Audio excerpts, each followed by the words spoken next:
Hi, Dave here. In this month's issue, we're taking a look at 2 amps hand-built in the sun-drenched hills of California. Of course, we're talking about 65 amps, the brainchild of none other than designer Dan Ball and Peter Stroud, whose enviable day job is playing guitar with Sheryl Crow. The 65 amps range is designed to evoke tones and performance from the golden age of valve guitar amplification, using only the best modern components.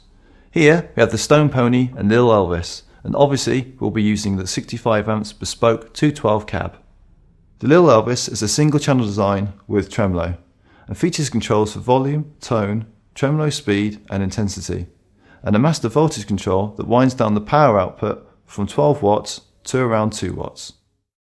Output comes courtesy of a pair of EL84 valves powered by an EZ84 rectifier valve.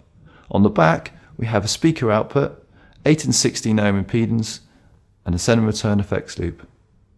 Let's have a listen to how it sounds. Here we have the mastered voltage control on around 4, volume on around 7 and the tone control on around halfway.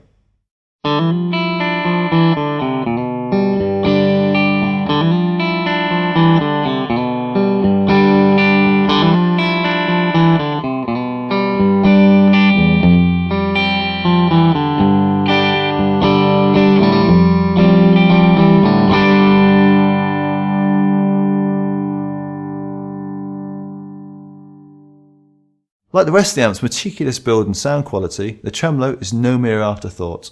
Here we have a proper tremolo effect that enables you to get those cool old vintage tremolo sounds.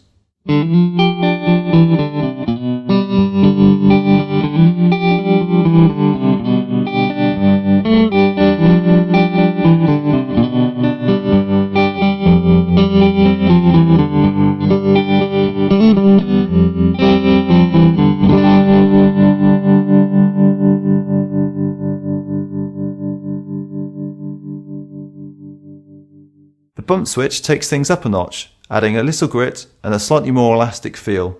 I'll switch the bump in halfway through so you can hear the difference.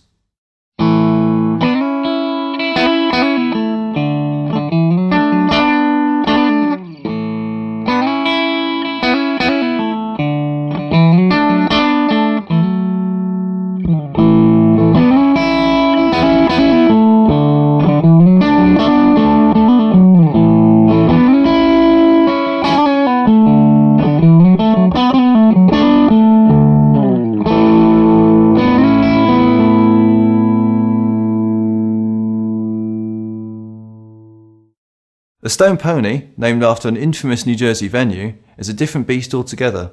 We upped the power rating to 50 watts and add a few more interesting features. Featured on the nicely laid out front panel is a bypassable master volume, a level and tone for the bump feature and a classic EQ tone section. Okay, let's try some sounds. Here we have the master volume off and everything set to around halfway.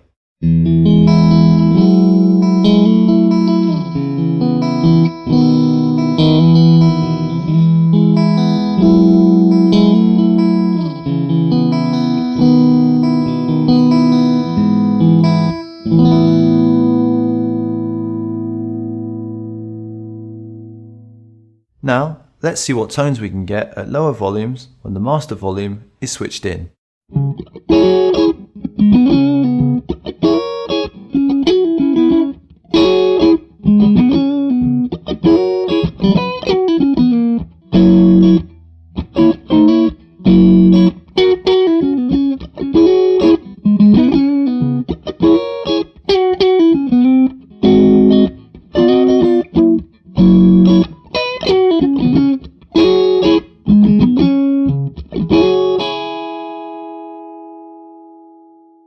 The bump switch acts as a mid-range boost, tightening the mids and giving an extra bit of squash. Let's see how the clean and bump tones vary. As before, I'll switch it in halfway through.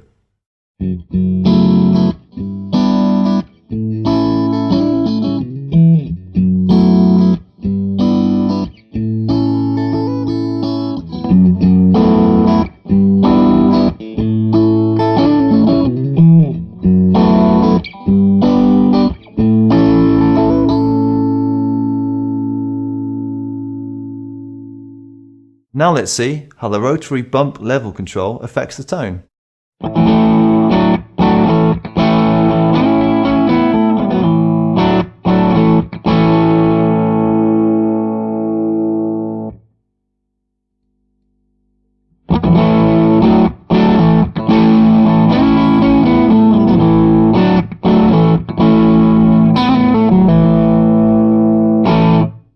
There you go, make sure you check out the full review in this month's magazine.